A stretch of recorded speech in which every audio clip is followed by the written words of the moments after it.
2 young lives, gone in an instant. A driver with 3 prior DWI convictions who got behind the wheel anyway. When the families filled that Jefferson County courtroom, they didn't come for mercy. They came for justice. And Judge West had already made up her mind. 20 years. Then 20 more. Consecutive. What the prosecutor said before sentencing made the entire courtroom go silent. I understand there's times for mercy, there's times for compassion, Your Honor. But I think undeserved mercy to the guilty is cruelty to the victims. And they've been through everyone's worst nightmare. 20 plus 20 is 40, and that's really not enough, but that is the maximum allowed under law, and that's what I'm asking you to do on behalf of the Marty family, the Eisenhower family, Christopher Stacks, Oscar Carr, and their entire faith community. The one reason all these people, including the Gomez family, are here in this courtroom today is because of what he did, what he chose to do. And it is a tragedy up and down. And so I'm asking you to protect the citizens of Jefferson County from any chance that this could ever happen again from Mr. Gomez. Thank you, Your Honor. Thank you. I have a question, Mr. Nichols, with regard to deadly weapon finding. I'm looking at the indictment, and it doesn't read that there's a deadly weapon. Right, I don't believe it does, Your Honor. Okay. And it's not something I looked into. Is that something I can still find if the indictment doesn't say it? Yeah, I don't have an answer for that. Okay. Do y'all know? If it's not, if it's not in the indictment? The court would have to find, it is permissible without a request, without it being included in the indictment. However, the court would have to point to specific evidence that it was used or intended to be used as a deadly weapon. Okay. And I would argue to the court that perhaps, I mean, if there had been other evidence, but there's really no evidence admitted upon which the court could make such a finding, so I would ask the court not to find that. But I will represent to the court as an officer of the court that it is not absolutely required that it be included. Okay. I really didn't think so. I just wanted to make sure. I would think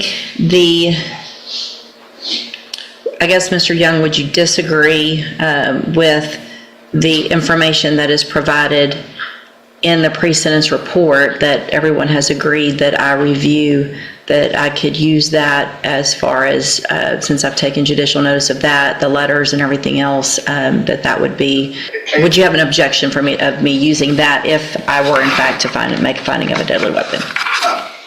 Your Honor, I think the court can consider all evidence before the court, and if there is evidence that the court can point to that says this supports the finding of deadly weapon, and obviously we can't contest that. Okay. First, I really do want to thank everybody for being here. We don't have full courtrooms like this. These, just as both of the attorneys said, these are some of the most difficult cases that any judge has to deal with for many reasons, obviously.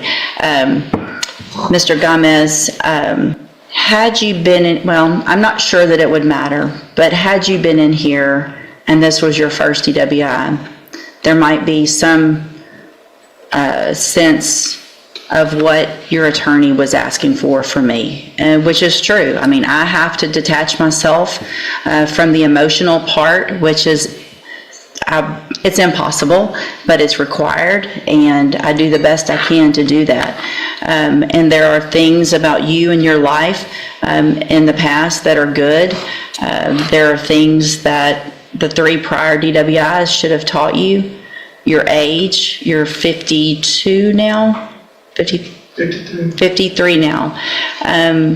You know, it's the 3 DWIs previously, even though they're older, and your age, it's not the establishment's fault. Did they violate the law? Absolutely. You're a grown man. Grown man. Got into a vehicle, and you know from your history, you know from your age, you know probably from telling your own children not to drink and drive, and trying to probably instill that in them, and you did it, and you did this. So at this time, in cause number 24 DCCR 1651, I'm going to find you entered your plea of guilty freely and voluntarily, find sufficient evidence to find you guilty, and at this time find you guilty of intoxication manslaughter with a vehicle. I'm going to sentence you to a term of 20 years in the institutional division of the Texas Department of Corrections. There will be an affirmative finding of a deadly weapon. I am basing that on all of the information that's presented in both the pre-sentence report, the attached reports from the officers, in addition to the letters from Mr. Stacks, who unfortunately had to drive up and see this in person, from what they had to use to identify these two precious young lives, that there's no way that there is any doubt that you used your vehicle in a manner capable of causing death, and that you in fact did that. In cause number 24 DCCR 1652, I'm also going to find sufficient evidence to find you guilty, and at this time find you guilty of intoxication manslaughter with a vehicle. Sentence you to a term of 20 years. There will also be a deadly finding in that case based on the same information and evidence that I used in the previous one. That sentence will run consecutively to cause number 24 DCCR 1651. In cause number 24 DCCR 1653, I'm also going to find that you entered your plea of guilty freely and voluntarily, find sufficient evidence to find you guilty, and at this time find you guilty of driving while intoxicated, third or more. Find those prior offenses true. Sentence you to a term of 10 years in the institutional division of the Texas Department of Corrections. That will run concurrently with the other two sentences. You will receive credit on these sentences for any time that you